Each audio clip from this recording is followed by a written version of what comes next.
Ikusi berri dugu, eskuindar neoliberalistek saldu nahi diguten bizimodu faltsua. Beraien patrikak diruz betetzeko aitzakipean, gainontzekoen bizitzaz aprobetxatzen diharduten belaunaldia gara. Baina gure autua beti izan da eta betirako izango da errealitate krudel eta gordin honi hortzak estutu eta gure bizitzeko modua eraikitzea. Urte bete bada, Elorrixoko gazte topagunea ospatu zenetik eta geroztik ezin dugu burutik kendu bizitzeko modu bat lema. Ez baitago modu hobeagorik gu zer garen, nor garen eta nora goazen irudikatzeko.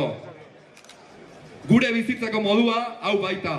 Elkar errespetatu inorri zapaldu gabe, elkar maitatuz bizi, maskulinitate eredu berriak eraikitzen saiatu, gizarte berdintasunera bidean feminismotik bidea eraiki eta edozein esparruetan egoera prekarioei hortzak erakutsiz.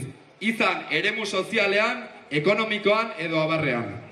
Beraz, esan bezala, iritsi da egun handia, iritsi dira Santixabelak, goazen elkarren artean beste festa zoragarri batzutaz disfrutatzea, inongo eta inorren zapalkuntzai gabe ez dugulako ez eraso sexista ez arrazistarik onartuko.